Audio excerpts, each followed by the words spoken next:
अक्ल की दुकान। एक गांव में एक रौनक नाम का व्यक्ति था। जैसा नाम वैसा रूप। अकल में भी उसका मुकाबला कोई नहीं कर सकता था। एक दिन उसने घर के बाहर बड़े बड़े अक्षरों में लिखा, यहाँ अकल बिकती है। उसका घर बीच बाजार में था। हर आने जाने वाला वहां से जरूर गुजरता था। हर कोई बोर्ड देखता, हंसता और आगे बढ़ जाता। रौनक को विश्वास था कि उसकी दुकान एक दिन जरूर चलेगी। एक दिन एक अमीर महाजन का बेटा वहां से गुजरा। दुकान देखकर उससे रहा नहीं गया। उसने अंदर जाकर रौनक से पूछा, यहाँ कैसी अकल मिलती है और उसकी कीमत क्या है? उसने कहा, यह इस बात पर निर्भर करता है कि तुम इस पर कितना पैसा खर्च कर सकते हो।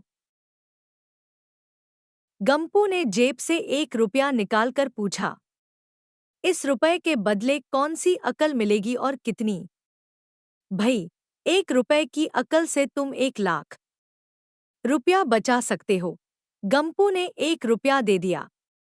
बदले में रौनक ने एक कागज पर लिख कर दिया, जहां 2 आदमी लड़ झगड़ रहे हों, वहां खड़े रहना बेवकूफी है।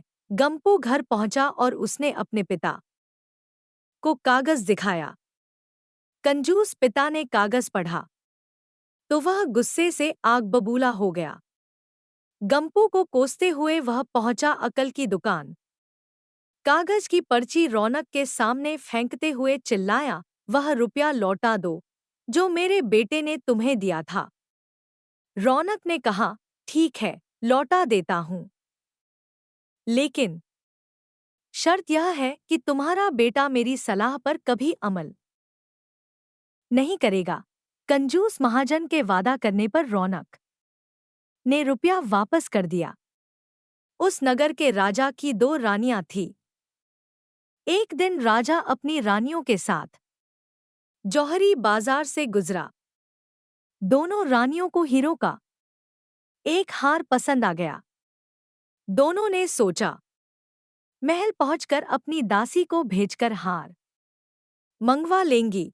संयोग से दोनों दासियां एक ही समय पर हार लेने पहुंची। बड़ी रानी की दासी बोली, मैं बड़ी रानी की सेवा करती हूं, इसलिए हार मैं लेकर जाऊंगी। दूसरी बोली, पर राजा तो छोटी रानी को ज्यादा प्यार करते हैं, इसलिए हार पर मेरा हक है। गंपू उसी दुकान के पास खड़ा था। उसने दासियों को लड़ते हुए देखा। दोनों दासियों ने कहा, वे अपनी रानियों से शिकायत करेंगी। जब बिना फैसले के वे दोनों जा रही थी, तब उन्होंने गंपू को देखा। वे बोली, यहाँ जो कुछ हुआ तुम उसके गवाह रहना। दासियों ने रानी से और रानियों ने राजा से शिकायत की। राजा ने दासियों की खबर ली। दासियों ने कहा, गंपू से पूछ लो, वह वहीं पर मौजूद था। राजा ने कहा, बुलाओ गंपू को गवाही के लिए, कल ही झगड़े का निपटारा होगा। इधर गंपू हैरान और पिता परेशान। आखिर दोनों पहुंचे अकल की दुकान। माफी मांगी और मदद भी। रौनक ने कहा, मदद तो मैं कर दूं, पर अब जो मैं अकल दूंगा उसकी कीमत है 5,000 रुपये है। मरता क्या न करता। कंजूस पिता ने कुड़ते हुए 5,000 रुपये दिए। रौनक ने अकल ली और कहा कि गवाही के समय गंपू पागलपन का नाटक करे और दासियों के विरुद्ध कुछ न कहे। अगले दिन गंपू पहुंचा दरबार में, करने लगा पागलों जैसी हरकतें। राजा ने उसे वापस भेज दिया और कहा, पागल की गवाही पर भरोसा नहीं कर सकते। गवाही के अभाव में राजा ने आदेश दिया, दोनों रानी अपनी दासियों को सजा दें, क्योंकि यह पता लगाना बहुत ही मुश्किल है कि झगड़ा किसने शुरू किया। बड़ी रानी तो बड़ी खुश हुई। छोटी को बहुत गुस्सा आया। गंपू को पता चला कि छोटी रानी उससे नाराज है, तो वह फिर अपनी सुरक्षा के लिए परेशान हो गया। फिर पहुंचा अकल की दुकान। रौनक ने कहा, इस बार अकल की कीमत 10,000 रुपए।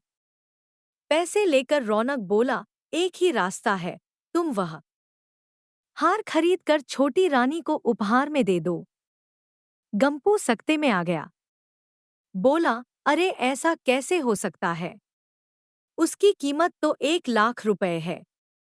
रौनक बोला, कहा था ना उस दिन जब तुम पहली बार आए थे कि 1 रुपए की अकल से तुम 1,00,000 रुपए बचा सकते हो। इधर गंपू को हार खरीद कर भेंट करना पड़ा, उधर अकल की दुकान चल निकली। कंजूस महाजन सिर पीट कर रह गया। दोस्तों, इस कहानी से हमें यह सीख मिलती है कि हमें अपने सारे काम बहुत ही सोच समझकर और सूझबूझ से करने चाहिए और अपना नुकसान होने से बचना चाहिए। दोस्तों, अगर आपको हमारी कहानी अच्छी लगी हो तो कृपया हमारे चैनल को सब्सक्राइब जरूर करें, जिससे ऐसी ही मज़ेदार कहानियाँ आप तक सबसे पहले पहुँचती रहें। नमस्कार।